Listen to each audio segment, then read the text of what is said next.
Prabowo dan Jokowi baru saja bertemu lagi di Solo, di kediaman Pak Jokowi di Sumber, Solo.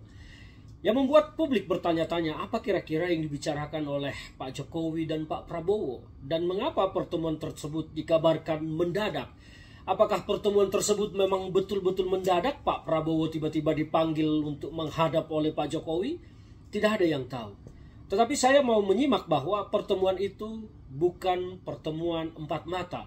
Itu yang pertama. Kedua, pertemuan itu meskipun hanya beberapa saat, beberapa hari waktunya setelah makan malam yang didesain oleh Istana dengan Pak Prabowo di Senayan, terlalu mepet waktunya untuk kemudian bertemu kembali antara Pak Jokowi dengan Pak Prabowo.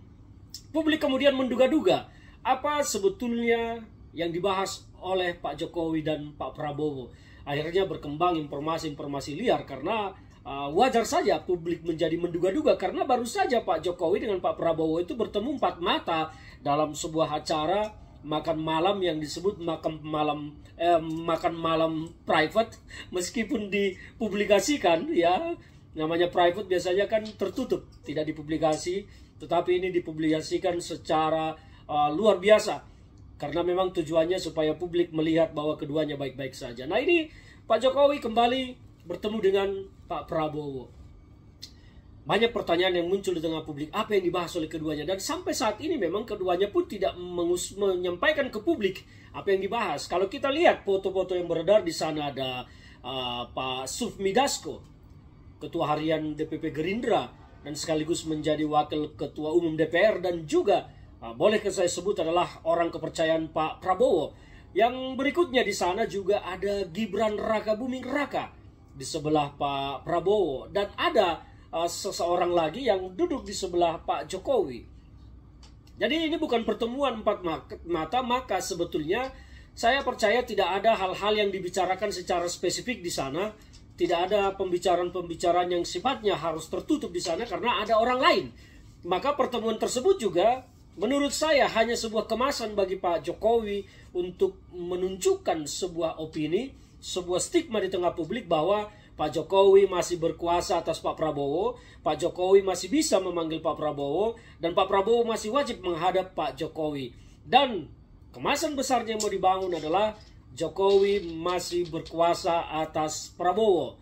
Jokowi dengan Prabowo baik-baik saja. Itulah dugaan saya terhadap opini yang ingin diciptakan oleh Jokowi. Dan pertanyaan berikutnya adalah, mengapa bagi Jokowi penting sekali, perlu sekali untuk melakukan pertemuan tersebut jika tidak ada hal-hal yang spesifik yang sifatnya memang tertutup untuk dibicarakan berdua. Kalau hanya duduk makan bersama seperti itu, ada orang lain, ya saya percaya tidak akan mungkin ada pembicaraan yang spesifik, apalagi terkait dengan manuver-manuver Jokowi untuk susunan kabinet di pemerintahannya Pak Prabowo. Tidak mungkin Jokowi berani bicara tentang hal-hal seperti itu didengar oleh orang lain. Kalau itu mau disampaikan, mungkin disampaikan pada saat acara makan malam private di Senayan. Karena tidak ada orang lain yang mendengar pembicaraan mereka. Hanya mereka berdua. Nah, ini ada orang lain. Jadi tidak mungkin yang dibahas di situ hal-hal yang spesifik. Apalagi bicara tentang susunan kabinet. Apalagi bicara tentang upaya Jokowi menghalangi pertemuan Prabowo dengan Megawati. Saya pikir tidak mungkin hal-hal yang spesifik dibahas di sana. Yang dibahas hanya obrolan-obrolan ringan, tetapi bagi Jokowi ini penting seperti tadi untuk menciptakan stigma ke publik bahwa dia masih berkuasa atas Prabowo dan Prabowo masih harus tunduk kepadanya.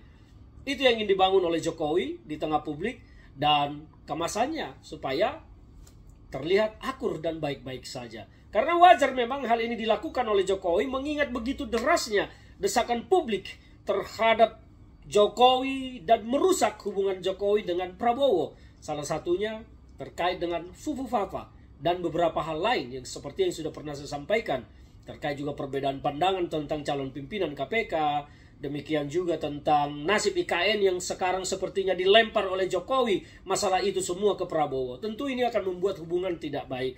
Tapi Jokowi tetap ingin mencitrakan baik-baik saja. Jadi pertemuan itu tidak usah dipusingkan oleh publik.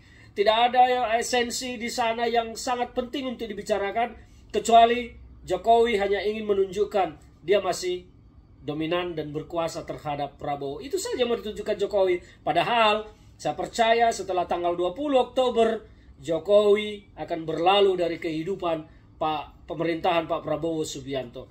Kita buktikan saja nanti.